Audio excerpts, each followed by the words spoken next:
Oi, gente, tudo bem com vocês? Hoje eu vim trazer uma palavra ao seu coração e contar mais um pouco da minha história e sobre o que Deus tem feito na minha vida. Eu quero ler aqui em 2 Coríntios, capítulo 1, versículo 3, que diz assim: Bendito seja Deus, o Pai de nosso Senhor Jesus Cristo, o Pai das misericórdias e o Deus da consolação, que nos consola em toda nossa tribulação. Ele está sempre com a gente. Isso é maravilhoso, né? Prestem bem atenção nessa segunda parte do versículo 4. Ele nos consola em toda nossa tribulação, certo? Mas na segunda parte do versículo diz o porquê. Para que também possamos consolar os que estiverem em alguma tribulação, com a consolação com que nós mesmos fomos consolados por Deus. Esse versículo nos traz à tona a causa, a razão pela qual nós passamos por algumas situações. Nada acontece por acaso. Tudo tem um propósito. Você nasceu exatamente na família que você deveria ter nascido. Você é exatamente a pessoa quem você deveria ser. E você está exatamente aonde você deveria estar.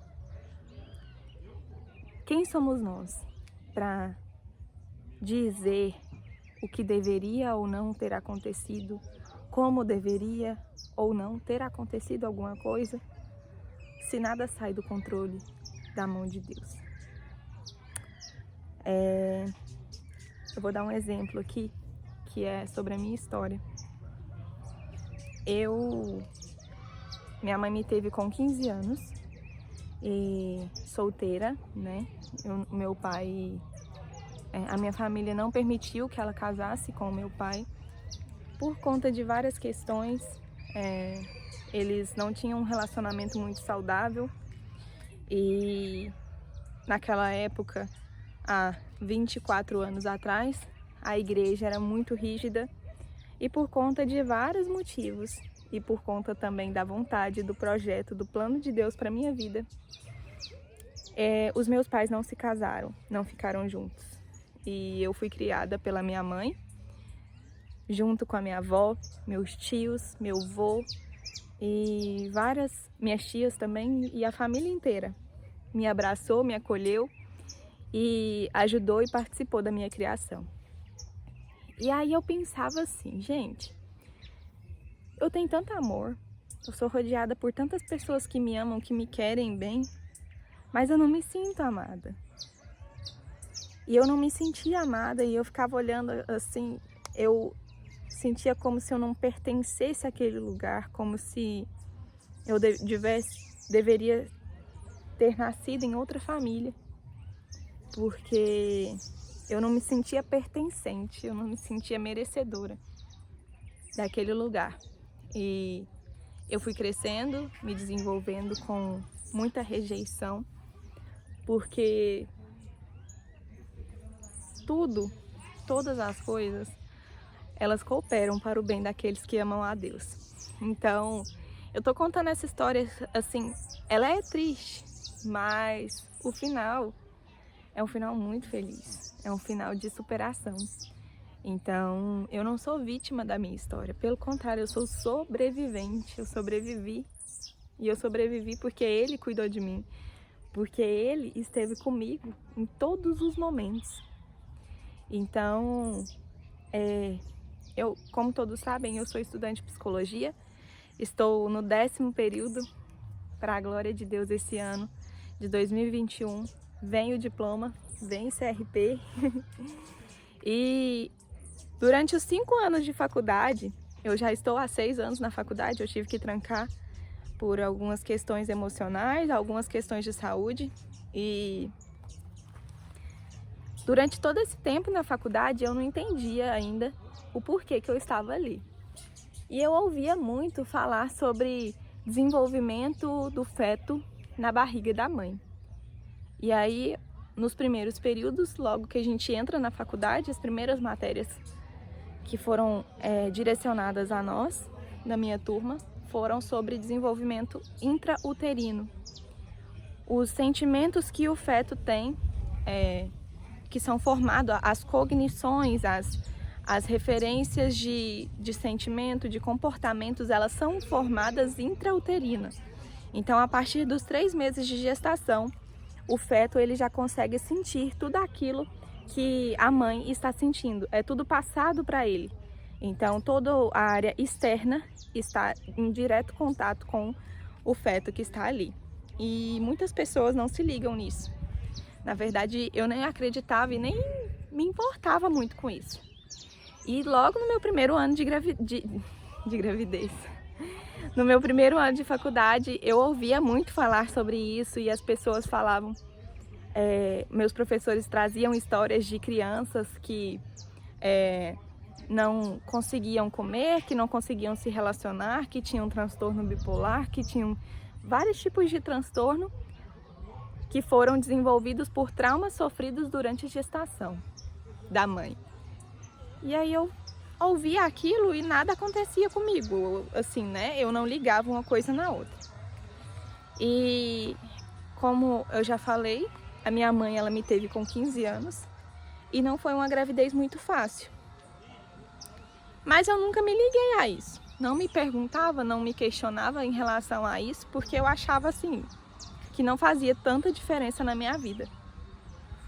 Só que aí eu fui crescendo, me desenvolvendo. Eu nasci em um ambiente de muito amor, muito bem recebida pela família da minha mãe. Sempre tive muito contato com eles. A família da minha mãe me abraçou, ela é muito unida e todos cuidaram e tiveram um carinho muito especial por mim. E eu fui ali crescendo. Logo, bem novinha, minha mãe conheceu o esposo dela hoje, que é o meu padrasto, e que ela casou com ele pelo principal motivo dele gostar de mim, dele dar certo comigo, dele querer cuidar de mim. E Deus colocou um amor no coração do meu padrasto, que hoje eu chamo de pai, que só Deus pode colocar no coração de alguém. E ele me amou de graça mesmo. Ele me amou e depois ele amou a minha mãe e se relacionou com ela, sempre, sempre, sempre me respeitando, sempre cuidando de mim com muito carinho, com muito afeto. Então eu fui crescendo. Na minha adolescência eu tinha muita vontade de namorar. Gente do céu, era uma necessidade de namorar tão grande e uma dependência emocional tão grande das pessoas que se relacionavam comigo. Era como se elas fossem o meu oxigênio para respirar. E isso sufocava as pessoas que eu me relacionava. E eu não entendia nada, não entendia o porquê. Eu apenas, na minha cabeça, sentia que elas não conseguiam corresponder àquilo que eu estava querendo, que elas me correspondessem. E mal sabia eu que isso estava lá atrás, lá no útero. E eu conheci o meu esposo, eu tinha 16 anos e começamos a nos relacionar e foi assim, gente, uma obra de Deus mesmo, porque a gente não tinha nada para dar certo, não tinha nenhuma assim possibilidade de dar certo. Mas Deus foi lá, ajustou os pauzinhos e foi colocando as coisas no nosso caminho assim, que a gente foi superando. E logo de 2 anos e meio depois que nós nos conhecemos, nós nos casamos. E o nosso casamento no início também não foi fácil, por conta de várias questões mal resolvidas internamente, tanto em mim quanto nele. Imaturidade, enfim, eram muito novos, mas Deus estava por trás de tudo. Ele estava no controle de tudo. E tudo estava interligado. Todas as situações na sua vida têm uma ligação. Tudo, gente. Tudo tem ligação, tudo tem explicação. Não adianta você achar que eu pisei na bola ali com fulano à toa. Tipo assim, foi uma situação aleatória. Gente, nada é aleatório. tudo acontece por conta de um sistema que precisa acontecer para que a sua vida cumpra o propósito que ela nasceu para cumprir. E aí eu não entendia, sabe? Muita coisa, essa minha necessidade de aprovação. Quando uma pessoa não gostava de mim ou corrigia algo que eu tinha feito, isso me fazia sofrer demais. E eu não entendia. E a minha avó foi a pessoa que me criou, assim, né? Depois da minha mãe, era minha avó, que sempre esteve comigo, foi minha segunda mãe. E logo depois que eu casei, com 8 meses de casada, minha avó faleceu. E foi uma situação muito complicada para todo mundo. Mas o engraçado de tudo é que quando a minha avó faleceu, a única coisa que vinha na minha cabeça era: eu preciso cuidar da minha mãe para que ela não entre em depressão. E aí eu pulava na frente da minha mãe em tudo. Eu queria proteger ela do luto, eu queria proteger ela de decepcionar-se, eu queria proteger ela de tudo. E eu não entendia também essa proteção e esse excesso de cobrança que eu tinha da minha mãe. E casada, eu entrei numa empresa onde o meu chefe se aproveitou de mim, tentou coisas de ordem sexual comigo, me falou coisas pesadas, coisas chulas, e isso me causou assim um pânico muito grande. Eu não tive coragem de denunciar, eu apenas queria paz para minha vida, era uma pessoa próxima da minha família, e eu peguei e falei: não, eu só quero paz. Mas aí esse acontecimento despertou em mim uma ira muito grande, porque como eu sempre quis defender a minha mãe, eu pensava que ela tinha obrigação de me defender dessa situação. E eu culpei ela por não levar tão ao pé da letra quanto era realmente a situação, por não, sei lá, eu cobrava dela um sentimento que eu mesma não tinha, sabe? Eu queria que ela me defendesse, que ela fosse na delegacia comigo, ou que ela tratasse a pessoa como um criminoso, que realmente era. Mas eu mesma não queria. Não queria delegacia, eu não queria envolvimento de polícia, eu não queria esses envolvimentos, porque isso ia me machucar mais, ainda ia me ferir mais. E aí eu fui deixando isso passar. E agora, depois que eu fui mãe, aconteceram várias outras coisas. E recentemente, eu nessa minha guerra contra mim mesma, tentando entender tudo o que estava acontecendo na minha vida, a razão de todas as coisas, porque eu era tão sentimental, porque os meus sentimentos me dominavam tanto, porque, gente, eu tenho uma luta tão grande com sentimento, meu Deus do céu, eu não sei nem explicar pra vocês o tanto que é difícil, o tanto que eu me machuco com as pessoas, o tanto que as pessoas me ferem. E, gente, ninguém tem culpa de te ferir, não. Ninguém tem culpa. Hoje eu entendi, sabe? Porque as pessoas, elas apenas refletem aquilo que está dentro delas. Então, se eu te feri algum dia, não foi porque você mereceu, não foi porque você me provocou. Talvez você tenha provocado, mas o reflexo da minha história foi o que causou, foi o que fez com que eu te machucasse. Então, quando eu entendi isso, eu comecei a olhar para as pessoas com mais compaixão, eu comecei a perdoar mais as pessoas, porque eu entendi que tudo era questão de interpretação. Todas as atitudes que as pessoas tinham, que me machucavam muito, tudo era fruto da minha interpretação. Quando, às vezes, a pessoa olhava torto para mim, às vezes a pessoa não estava nem olhando torto para mim, mas eu pensava que ela estava olhando torto, porque vinha na minha cabeça, sabe? E aí eu já tratava a pessoa de uma forma diferente, já falava: não, aquela pessoa ali não gosta de mim, porque tal dia ela me olhou assim assado.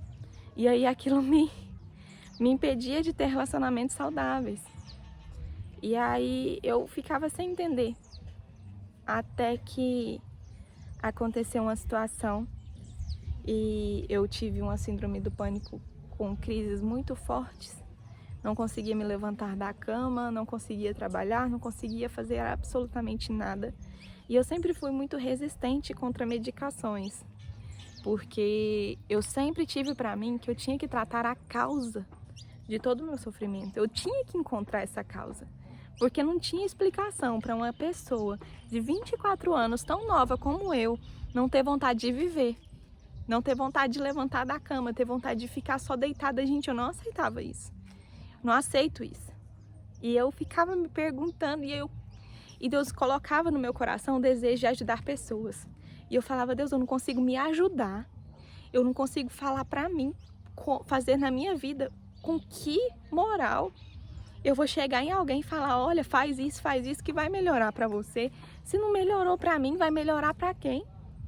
E eu me perguntava e colocava Deus na parede sempre. Sempre tive um relacionamento assim com Deus, de muita intimidade, de relacionamento de amizade mesmo. Eu sempre fui muito amiga dele. E esses últimos dias eu coloquei ele na parede. E eu falei: olha aqui, o Senhor fica colocando esse desejo no meu coração de ajudar adolescente, de ajudar casais, de ajudar mulheres. E o Senhor não me dá capacidade. Porque eu tô aqui, eu não consigo me relacionar bem com pessoas, eu não consigo lidar com os meus próprios sentimentos. Como que eu vou tratar sentimento de alguém? Como é que o Senhor me coloca numa faculdade de psicologia e não me dá a habilidade de lidar com os meus próprios sentimentos? E coloquei ele na parede, pressionei e falei assim: ou o Senhor me dá uma resposta, ou o Senhor tira a minha vida, porque eu não aguento mais. Porque já é muito difícil carregar tudo isso, já é muito difícil lidar com tudo isso. E ainda ter esse desejo de ajudar as pessoas, esse desejo não sai do meu coração. Esse desejo de querer que as pessoas escutem o que Deus fala pra mim. Eu falo: é o Senhor que tá falando pra mim ou é a minha cabeça?